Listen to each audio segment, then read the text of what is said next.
Hi there. Welcome to Bourbon Turntable. We are the show that blends the love of music with the love of whiskey. Tonight, got a show that I'm really excited about. I have Jeff Gorman from the band Illiterate Light with us, and we're very much looking forward to talking with Jeff. Illiterate Light is a band that you need to know about. Outstanding songwriting, incredible sound, and they've got a new EP coming out. Well, it's come out now as you're watching this. It's called Slow Down Time. So we're going to get into all things Jeff Gorman, all things Illiterate Light here in just a minute. But before we do that, I want to tell you about the Bar Cart Co-op. Bar Cart Co-op is a collection of friends who produce content for the whiskey enthusiast. We have shows like Distillers Talk with Alan Bishop and Christy Atkinson. Alan and Christy will talk with distillers from across the country and around the world about anything and everything distilling. Alan also does a show called One Piece at a Time Distilling Institute. If you have a question about, if you're a distiller and you got a question about anything that you may be dealing with, struggling with in the distillation process, you can email Alan a question and he'll post video responses to that question.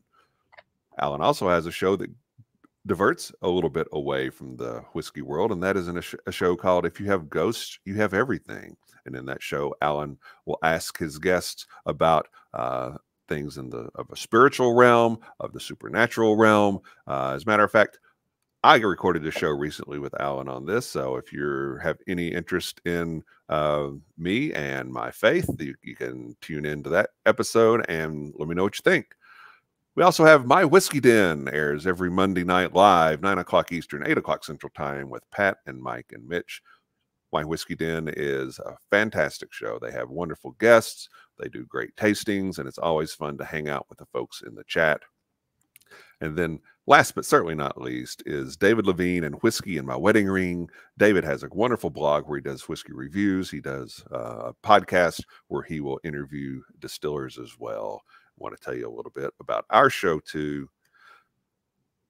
Bourbon Turntable. If you're watching us on YouTube, go ahead and hit that subscribe button. We would appreciate it. If you just want to listen to the show, you can catch us on your favorite podcast platform, as long as it's Apple, Spotify, or Google. We have a Facebook page and a Facebook group as well. We'll get into more of that a little later because we don't want to waste any more time. We want to start talking with Jeff. Jeff, welcome to Bourbon Turntable.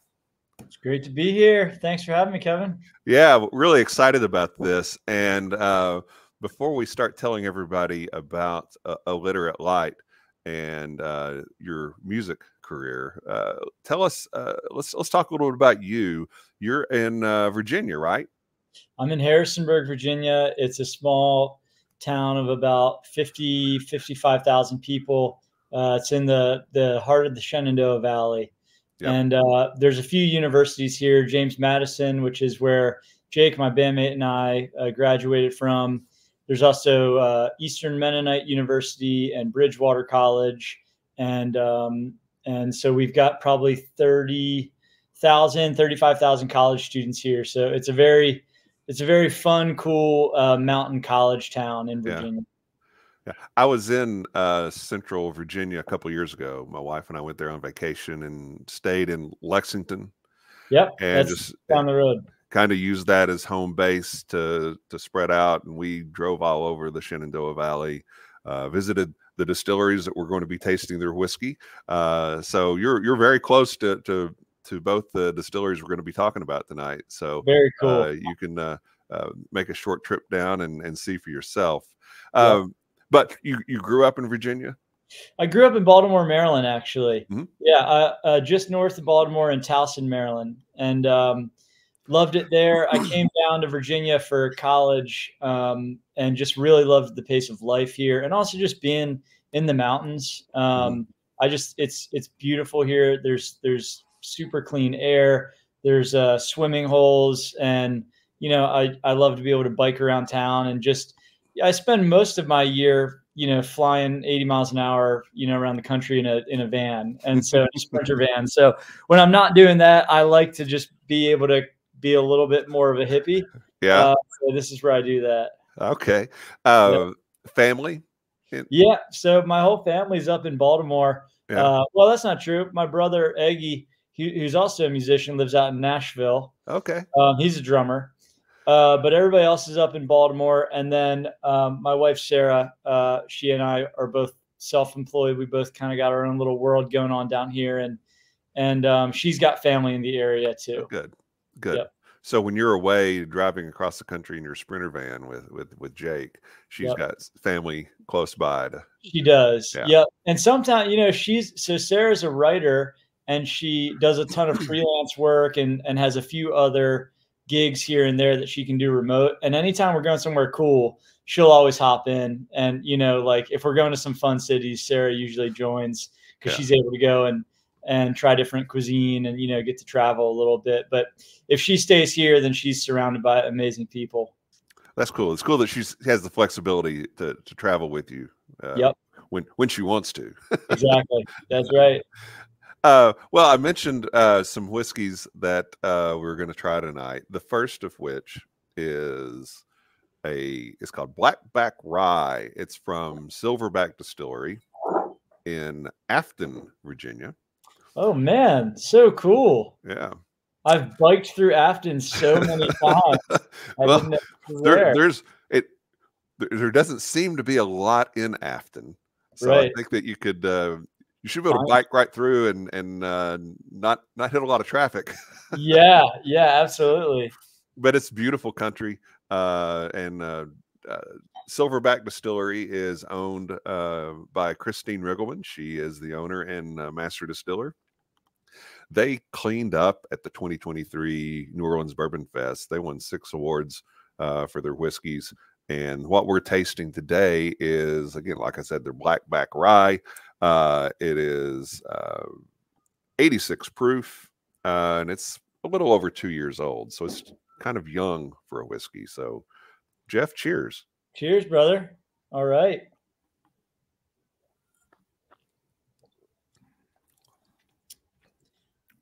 That's great, man. That makes me so proud. Some Virginia, 30 minutes from my, house, that this was created. And so, what were some of the awards that you were saying they won? That's amazing.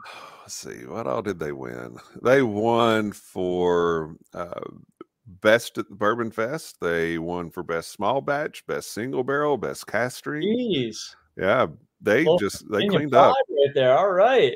Yeah, they're awesome. They're and uniquely owned by a woman. That it's typically a man's thing. But Christine, she named the distillery after her husband, Silverback, because apparently their daughters thought their dad was a prematurely graying ape. That's a good story. Yeah, but they're a really good place. Next time you're biking through Afton, you'll have to stop by there. Really nice cocktail bar in there. Okay, cool. So tell me a little bit more about this, because this is funny. I am horrible at describing food and drinks. Like I love good food and drink. Yeah. But like when it comes to actually sitting down and breaking it down, saying this is what I'm tasting, and it's something I've had to like really develop. So I taste this and I go, that's good. Yeah. How would you describe it? A lot of times a rye is going to have a lot of times ryes are thought of as just being very spicy. I don't get that much at all in this. I actually get a lot of light fruit notes like apple and apricot, and the rye is actually grown in Virginia as well. So it's a very localized Virginia-centric whiskey. And this is it's not got a lot of proof to it. It's just 86 proof, but it's got a lot of flavor to it for being a lower proof whiskey. But yeah, I think this has a lot of nice fruit notes to it. There's some earthiness in there, like some hay notes and grassy notes. But it has a little bit of pepper to it, but it is not it's not kick you in the face kind of spicy at all. Right. Well, I like it, and I'm gonna have to visit there. Yeah, I highly recommend it. Good stuff, really good stuff. Very good stuff. Yeah, that's in between here and Charlottesville, and I've biked through that area of Virginia a lot. There's also, there's been this epic sort of beer revolution happening throughout the country, but in Virginia in particular as well, over the last 15 years or so. And right in Afton, there's like 4 like really killer. It's called Highway 151. There's a little beer trail. There's Devil's Backbone, which has like an award-winning Vienna lager. There's Blue Mountain. I believe Star Hill is over there. There's a couple, Wild Wolf. There's a few that I'm blanking on, but it's good stuff. After we visited the distillery, we stopped at some little wide spot in the road barbecue joint where they just hand you the food out the window, and they've got a couple of picnic tables. It was fantastic. So there's a place for you to stop for lunch while you're biking through as well. Yeah. Although I don't know how a heavy barbecue lunch would work on a bike ride. But. Yeah, I'm usually just sticking to peanut butter or something like that. So I want to make sure that everybody gets to see some of these tour dates. So you're taking a little break right now. So for Jake, right? That's right. Yeah, Jake, my bandmate, who's on the left here on the screen, guy with the red shirt on. He's the stand-up drummer and vocalist as well for Illiterate Light. And Jake and his wife Lainey are going to have a little baby boy at the end of March. So we were taking off some time for that, letting them settle in and have a safe birth. And then we hit the road from there.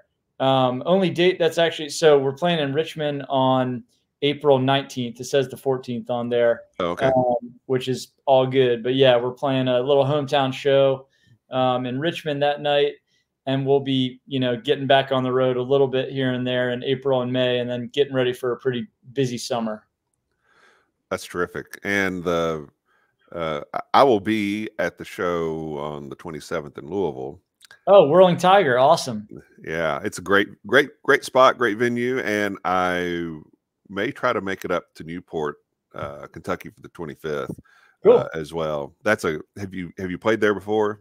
Southgate? Yeah, we've done, we haven't done Southgate, but we've done Madison Live, which is also a club in that area.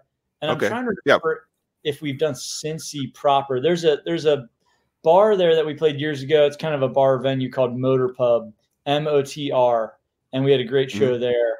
But yeah, we're still really getting familiar with Cincy. It's only like our, I don't know, second or third time playing there.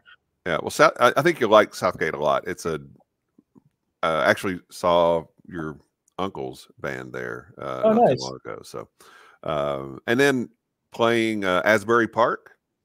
Yeah, so we've got a killer festival there, See Here Now, and I'm particularly excited for it. It's a 2-day festival, Saturday, Sunday in mid-September, and we've toured Asbury a ton. Like it's a great music community, and we've had killer shows. We've got fans in the area, and there's a great music shop and all these great, venues. But I'm particularly excited because we're playing on the main stage at noon or 1 or something. And then 8 hours after us is Bruce Springsteen. And he's never, as far as I can tell, he's never headlined on the actual beach of Asbury. Really? It's the first time that he'll have ever done that. So we're playing with Bruce in his hometown. And I've just become like a Springsteen sort of junkie over the last couple of years. I'm still diving into his catalog. I got really hooked on Nebraska, and I've listened to that probably 1 million times. And then I listened to his audiobook, and I've listened to that 3 times now. And he narrates it. It's like 22 hours long, and it is. But if you're just driving on the highway, right, you got time to kill. What else you got to do, right? It is the bomb. And so I've become a big fan. So the fact that we're going to play with him in his hometown is a real dream come true for me. Yeah. Also playing that day, Kool and the Gang. I saw that. That's right. Yeah. There's other great artists as well. Yes. Yeah, I know. But yeah. Yeah. I'm like, okay, wait, what? Yeah. Throw some Cool in the Gang in I love there. it. I love it. I love it. I love it. Yeah. All right. So you're listening to some Springsteen now. Do you remember the first album that you bought with your own money? I do. And it's funny because I was just into I was kind of into everything as a kid. Like I didn't really have like a strong filter. It was like, because I grew up in the time where you would make like mix CDs and stuff. And so and you would just illegally download music off Napster. And so I didn't really have what's the word I'm looking for? My mix CDs would be like Led Zeppelin, like Blink 182. And it was like, it'd be like these pairings that now I'm like, where the hell is that coming from? Right. But you're just a kid, and if you dig it, you dig it. And so right. I remember having a little bit of money, and I bought my first 2 albums that I bought from Record and Tape Traders, which is the record store in Towson, was the debut Third Eye Blind album. It was their self-titled album. I think it came out in '97. And then also I bought the Sugar Ray album that had Fly on it. Yeah. I don't think it was I can't remember the title of it, but I bought those 2, like pretty epic like radio rock albums from like 1997. That's awesome. Devoured them both. That's awesome. Do you remember your first concert? I remember, I do. I was exposed to so much live music growing up through my Uncle Steve, founding member of the Black Crowes. Yes. And so, I was born at the end of '89. So my birth kind of coincided with their, career and really rise to fame and all of that. And so, I remember there was a club in Baltimore. I think it was called, I want to say it was called Bowhaggers, but it wasn't that. Something Jacks, Hammer Jacks. And I remember it was this club. I must have been 2 or something like that. And I just kind of remember just these like visions of just like, it was so loud, and it just really made an impact on me. But the first real conscious, show that I remember where I really felt like I was tracking with everything was seeing the Crowes in '97 in Hershey, Pennsylvania at Hershey Park. Yeah. And they were playing with, it was the Crowes, Rat Dog, which is Bob Weir, and then Bruce Hornsby. The 3 of them were all, sort of co-headlining.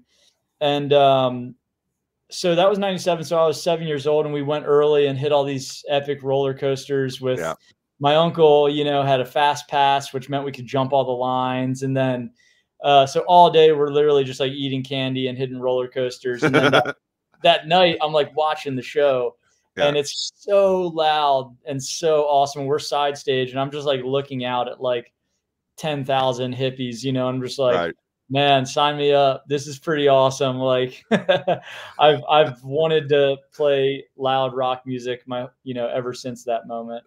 Yeah. So when did you start playing?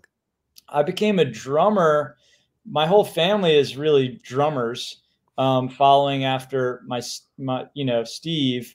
But even on my mom's side, so not related to Steve, on my mom's side, my grandfather was a jazz drummer back in the 50s and 60s. And so growing up, he would just give me tons of, jazz recordings and epic jazz drummers to get hooked on. So I technically formed my first band when I was 4, which was me headbanging and my brother, who was 8, playing a drum pad, and we were called the Wind Chasers. And it was just, he would just practice drums. I'd take my shirt off and headbang, and it was just like, there you go. So that was the first band. And then when I guess I was probably 11 or so, I started picking up drums for real. Like I started just like putting on Smashing Pumpkins records and grunge, and then that kind of segued into classic rock. And so I was a drummer up until really the end of high school. I always considered myself a drummer, though I picked up guitar when I was 14 because I wanted to start writing. Mm-hmm. So it's kind of like 10 or 11. I started sitting behind the drum kit and feeling like that was, feeling really natural for me. And then I started jamming with friends. Like this is like middle school, but Right. but we were all jamming. And I was like, man, I really want to like write our own music. And so nobody was really doing that because it was all sort of jam band stuff. And so when I was 14, my friend showed me a few chords and I bought a little tape recorder, a 4-track tape recorder, and just immediately just started kind of making my own songs. It's pretty terrible for like 10 years. But the instinct was there to make something new. Yeah. So that's a little bit of the backstory there. I mean, once I was 18, I was like, okay, I'm more of a guitarist now than I am a drummer. And that took a long time for me to admit for some reason. I was always a drummer and then a closeted songwriter. And then at a certain point it switched. Right. A Neil Peart type. Yeah, exactly. Yeah. Or even Dave Grohl. Yeah, it was kind of Dave Grohl. Absolutely. Levon Helm. Who? Yep, exactly. Who I'll mention again later, by the way. But so, all right, let's do this first. Let's try another whiskey. All right. And this is from Virginia Distillery. This is their Courage and Conviction American single malt that's finished in a cuvee cask. So it's finished in a wine cask. All right. And it is 92 proof. And Virginia Distillery is in, now I forgot. Yeah, I'm curious. I'm curious where they're located. They are in, hang on. Livingston. Oh, okay. Yep. Yeah, that's all. If I'm not mistaken, Livingston's not too far from the Charlottesville area. Yeah, it's pretty close. Okay. I mean, and they're the Silverback Distillery is very much scaled down, and it looks like almost like a little industrial site. Yeah. The Virginia Distillery's campus is gorgeous. Yeah. I mean, the different buildings with the very intentional design, and it's very upscale. And cool. Apparently it was started in 2011 by a doctor named George Moore who loved Scotch. And he said, I want to be able to make an American single malt, and I want it to be uniquely Virginia. And so that's what he did. And this is their tasting glass. So I got that when I was at the distillery. So that's kind of unique, but very nice. Yeah. So cheers to Virginia. All right. Appreciate it.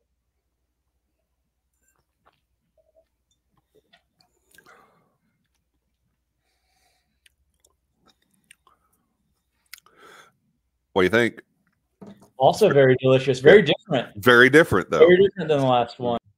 This, to me, it's got a little smokiness to it, almost like a singed orange peel. Like if you're making an old fashioned and you do it, you singe that orange peel. Right. Got that in there. I feel that. There's some cinnamon in there. Maybe a little cranberry and some chocolate. Yep. Yeah, that's very good. I'll definitely get the chocolate. Yeah. That's that malted barley. Nice. A lot of times with malted barley, you'll get some chocolate notes in there, especially depending on what kind of yeast they use. But Virginia Distillery is outstanding. They've won a boatload of awards themselves. And our friend Nancy Fraley, she's basically the preeminent taster and blender in the world. She did a lot of work with them when they were getting started. So yeah, really good stuff. Really good. It is good. Yeah, thank you. I dig both of them. I don't really have a favorite right now. I'm going to keep sipping on this one as we go. Yeah, but good. Yeah, well, I'm learning a lot right now. I tend to just drink Guinness, to be honest. Yep. So I do enjoy whiskey, but being on the road and the way that we perform, I have to be pretty careful with the, type of alcohol that I consume, because the shows are really high energy and there's a lot of moving pieces to our live show. So I'm pretty chill on the road. It's more coffee than alcohol. Okay, let's talk about the live performances. I've seen some video of you guys. I've not seen you personally live before, but that will quickly be taken care of. Yeah. One of the things that's very unique is Jake's drumming style. Right. And, obviously Sheila E. is an influence for him. Yep. I love that. Side by side. That's great. But what's the background behind that? Yeah. So the background behind that is that when we formed the band, we didn't really set out to be a duo. We actually were a trio for several months. And then the bassist kind of, wasn't interested in touring as heavily as Jake and I. Mm-hmm. So we really wanted to tour, and we just kind of said, all right, let's just go for it, just the two of us. Mm-hmm. And we're looking around and just being like, well, the Black Keys and the White Stripes, really the White Stripes, like, kind of pioneered a lot of like the modern rock blues duo, and that had been done, and we were just, we didn't want to recreate that, and we didn't really want to fall into that too much. So, but Jake is a multi-instrumentalist, and so he can play keys and guitar and write songs and sing and play drums, obviously. And so we had this gig at a brewery in DC, and I had been experimenting with playing bass with my feet and filling out like the low end of the sound. And really trying to make sure we weren't losing too much of the low end there. And with that came, I had to look down a lot, and I, as the traditional front man, like couldn't really engage the crowd as much as I wanted to, because I was kind of staring at my feet playing bass. And so Jake basically stepped up to the plate and was like, I'm going to like round that out and really have something for everybody to focus on that's really different visually. And so he basically customized his kit to be able to stand up. He also has a background in marching band and stuff like that, and he's super agile. And so he, it was difficult, but it was also kind of natural. So he basically set up his drum set in a way where he could play really heavy, but then be able to step away from the drum set at any moment, engage the crowd.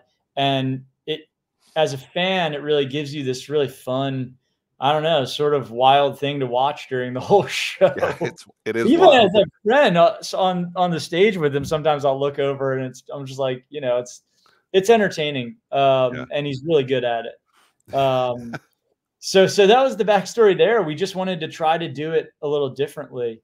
And it took me a few years to really get comfortable with the foot bass thing, to the point where now when we go out and play shows, I'm not really overly thinking about that. I'm really able to actually just connect with the audience. I'm able to, I still got to kind of keep my eyes on the ground a little bit to watch what I'm doing, but it's kind of muscle memory for me at this point, and I'm able to actually just feel a little bit more free. And so I feel like now we both feel very free in what we do with our live show. And so it's taken a few years, but that's a little bit of the history of the stand-up drums. Yeah. So he's got a drumming background, because you say he played drums in marching band and such. Yep. What are the influences that kind of shaped the way he plays? Not, I mean, I was making a joke with the Sheila E. thing. But, oh yeah. Well, so but that I thought, okay, that's great. Who plays stand-up drums? Sheila E. Okay, so there we go. But in terms of his style, there's some things that came to my mind, but I'd like to hear you kind of talk about what. There's a killer band out of I want to say the San Francisco area. I'm totally blanking on it. California band, Tune Yards. Meryl Garbus is her name, And Meryl is like, we've never met her, but me and Jake are both total fans. She is similar to her, and Jake are similar in that they're both like songwriters, very rhythmic. And I can't remember if she stands up and plays during her shows, or if like some of the percussionists that she has with her are standing while they perform. But I know that Jake saw them early on, and that was a big influence. So Tune Yards for sure. There was another band out of Lafayette, Louisiana called Givers. And I don't know that they're even still together, but they had a couple records early on. And it was the same thing. Either it was like the drummer was standing, or there was like maybe one or two people in the band that were doing some aux percussion and standing while they did that. It was really engaging. You know, it's just like, it's very fun to see somebody like putting their whole body into playing a drum set. Yep. So I know that both Tune Yards and Givers were two of the real early influences for him. It's not standing drums, but Jake's like a total Talking Heads junkie as well, and really, you know, has been a big fan of David Byrne. We actually just went and rewatched Stop Making Sense on tour. Isn't that awesome? They re-released it, yeah. And we saw it in theaters, and man, it was killer. We're both like David Byrne, like, you know, huge David Byrne fans. But so I feel like if you added those three up, you'd have a pretty solid foundation for Jake's musical background. Yeah, I definitely get that. One of the, I mean, I kind of approach music the same way I approach whiskey. It's kind of like, okay, there's some, what are the listening notes in music, and what are the influences that you're picking out? And one of the things that I wrote down was Talking Heads, as far as just that kind of post-punk feel to it. And I hear some, when I hear him play, I hear some little Stuart Copeland in there with just some of the riffs and the fills. And there seems to be a jazz influence there too. But he's definitely like, I know Jake played in jazz bands growing up. We're both like, we are huge Police junkies. We love the Police. That was like an early band where we were just like, man, the songwriting is so good, the playing is so good, and just three guys, you know, it's like this power trio. So both huge Stuart Copeland fans. Yeah. As far as the other instrumentation that you have on your albums, I mean, I'm not wanting to make any assumptions now that I hear that Jake is a multi-instrumentalist as well. Yeah. But do you play most of the guitars, and who plays the keys? And for the most part, I mean, so I'll get into the studio side of it in a second, but for the live thing, you know, everything we do live, it's not really a point of pride, but it's just worth noting for people that are curious or even confused. Everything we're doing live is happening live. So we don't have backing tracks to what we do. It's really about being in the moment, and our live performance is very raw and visceral. And we take, you know, we carry what we can on the road to make the best show possible. The studio is a completely different beast. In the studio, I'm just kind of looking around my studio right now because I'm getting settled in here and unpacking some stuff for this upcoming writing that I'm diving into. But the studios, you know, we approach it very differently. I probably play 90% of the guitar, you know, guitars on our records and our recordings. Jake plays 90% of the drums. There's one or two songs where I've ended up playing drums, and there's one or two songs where Jake's been playing guitar. Yeah. And that is great too. In fact, the opening track of our new EP, Slow Down Time, the actual song Slow Down Time starts with Jake playing guitar. Really? And he's playing guitar and sitting behind the drum set. And we tracked, you know, we really just cut a lot of this new EP is very live and in the room feeling. And so I wrote the tune on piano and brought it in and was like, okay, here's kind of the vibe for everything. And then we deconstructed it, and both Jake and I were sitting there playing guitar, and I'm playing guitar and singing, and Jake's playing guitar and then tapping along to the bass drum as we go. Yeah. And so we started with that, and then from there we'll build it out. And from there, you know, we added a little bit of organ, some synth. We had a friend come in and play pedal steel. We'll throw in our harmonies, and we just kind of go wild from there. But yeah, we don't really put any major limitations on ourselves in the studio. Yeah, that's great. I mean, because it's like looking at everything from a different perspective. I mean, you can do a track where you play the guitar, and okay, now let's try it again, and Jake, you play. Yep. And I've got to believe that one just kind of feeds off the other until you get it.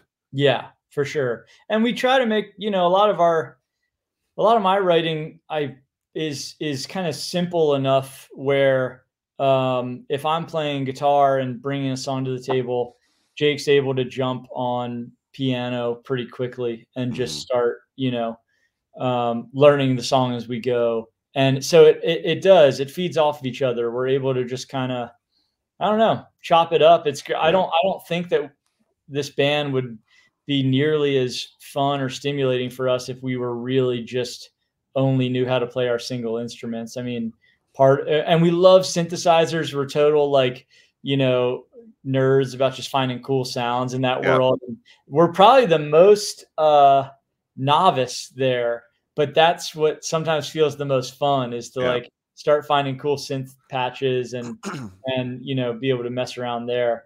But yeah, we see the studio as a place to really explore and to just goof off as well. Yeah. There is one of the things that I wrote down as I'm going back and listening to all your music was a unique use of sounds and unique use of rhythms. Yeah. Very, very unique, complex rhythmically. Yeah. And for you guys to be able to pull that off live as a duo, that's got to be something pretty special.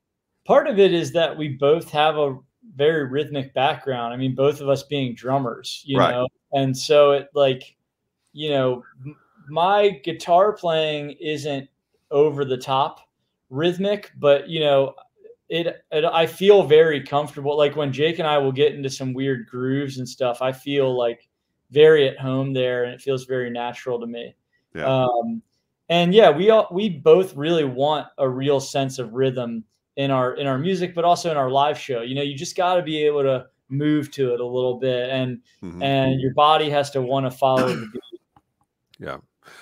And one thing, and I want to get into talking about some of your releases specifically, but one of the things that stood out to me about your music is how it builds. It's very dynamic. Yeah. And that also made me think of some jazz references, because it may start out with a little element musically here, a little rhythm from the drums here, and then they come together, and then it just builds and it builds and it builds, and then you're like, how did we get to something that is this loud and dynamic and full of great guitar fuzz? Thank you. Speaking of Smashing Pumpkins, but it takes off, and it's in a very sneaky way. It just sneaks up on you. That's one thing that we really have, Jake and I have bonded over, is just, you know, I really want to go somewhere, you know, like I really want to go on a journey. Right. And the thing that's been fun for us to get better at is finding songs that kind of even hover in the middle a little bit more. It might sound funny, like being a little bit less dynamic is sometimes a challenge for us, because it's almost like every song feels like a movie, and there's like this climax, you know, and you're like, and then, but truly music is different, you know, and sometimes you just want to stay in this sort of same feeling for 4 or 5 minutes or 3 or 4 minutes. And so we're trying to really figure out how to do both. We have a song on our that we just finished recording that's going to be coming out way later on this year. It's not on this new EP, but we sent it off to get mixed, and our mixing engineer, who we've worked with on pretty much everything, he was like, there's like 6 songs in this one song, in this like 6-minute song. And he was like, and somehow it all works, thankfully, because when it doesn't work, that's always pretty apparent, you know. But yeah, I think we're kind of looking to, I do really feel this connection between movies and songwriting. And that song in particular that I was just referencing is called Montauk. And it was written after watching Eternal Sunshine of the Spotless Mind. Oh, wow. With Jim Carrey, which I just fell in love with. I'm a huge Jim Carrey fan, but I didn't see that particular movie until about 3 years ago. Yeah. And then that song came out, and that movie is so visceral, and there's so many memories, and there's these twists and turns, and I wanted the song to represent that. Yeah. And so, I think it's fun for us. Like, it's fun to just have a big journey. Yeah, I agree. There are movements. I call them movements in your songs, and I hear that in a lot of Jack White's music. Okay, he's got riffs and bridges that are he could have written 4 songs with what he put in the one. Right. And you guys do the same thing.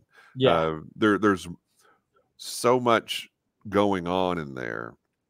So much creativity packed into one song that if you were lazy about it, we'll put this in this one, and then we'll save this for something else. And but it's a real treat to listen to, because it takes you on a journey, and you'll start here and you'll go here, and then you'll end up someplace that you did not see coming. Yeah. And I think it's funny you're mentioning that, because one of our previous bands, it was like, I feel like we kind of started to find we started to mature a bit more when we formed this band, because in our previous band, there was moments where it was like, okay, like here's the verse, and then when we hit the chorus, it's going to change keys, it's going to change tempo and time signature, and it was like so many ideas just slammed into 3.5 minutes. And, that was more of our college band. And so it was very much trying to just be totally wacky and different. And I think when we formed this band, we were like, we need to take the moments of that worked and bring that forward. But we also need to be more careful and really, not careful, but we needed to be a little bit more, thorough. Deliberate. That's exactly. And as I was thinking about how your songs build and change, and may start out very soft and subtle, and then build into something very dynamic and strong, the band Tool came to mind. Yeah. And because I'm trying to think, who structures songs like this? And then, you can look at it from a jazz perspective, and that's there. But in terms of, popular music, rock music, the comp that I came up with was Tool. And you guys don't sound like Tool, but the way that the songs are structured and built, it's very much in the same vein. Yeah, Tool's one of those bands where I've always wanted to get more. I've always wanted to sit down and listen to them more than I have. I remember when Schism came out when I was a kid, and I was just like, this is insane. This is awesome, and it's one of those tunes, if I'm not mistaken, it's in a funky time signature. It's in like 9/8 or something, like 7/8. I don't know. Well, we won't get into that. There's a whole meme and Tool nerd theology around that. But it's let's make something completely complicated and people just, you know, people that Yeah. love that, they just gravitate to it. But Yeah. yeah. There's an artist that they work with for their album art named Alex Gray, that I'm a big fan of. And I know I've always known we shared that in common. And he's a very sort of, you know, transcendental, sort of cosmic artist. I think he works with them on a lot of their live show stuff as well. But so for some, there's some thread there that you just connected where there's some wavelength that we're both on that I probably need to go a little bit deeper with. But yeah, that's cool. Yeah, that could be a rabbit hole that you can explore while you're driving between cities in April, I guess. Exactly. I don't know. Well, I hope you've enjoyed part 1 of our show with Jeff Gorman of Illiterate Light. Part 2 is a lot of fun too. We get into a lot more about the specific music of the band. We've talked a lot around different aspects of music. We've talked about some whiskey. Next week's going to be more focused on the band itself and getting into a lot of wonderful stories and wonderful details about their new EP called Slow Down Time. You can get that wherever you consume music, and I highly recommend it. It's really a game changer in a lot of ways, and we'll get into a lot of the details of why next week. So if you could please follow Illiterate Light at Illiterate Light on Instagram. You can follow them on Facebook as well, and obviously Spotify, YouTube for all of their musical content and tour schedules and all the fun stuff that you do need to know about. So please follow them. And while you're at it, follow us. YouTube, if you're watching on YouTube, go ahead and hit subscribe. We would appreciate that. You can also listen on your favorite podcast platform. You can join our Facebook page and our group and get all kinds of information about what's going on with our show, what's going on with the guests, both in terms of whiskey world and the music world, all the news and information that's going on with them, as well as some fun little tidbits along the way too. So on behalf of Jeff Gorman and myself, until next time when you see part 2 of our conversation with Jeff and Illiterate Light, cheers, love, and free bird. Good night.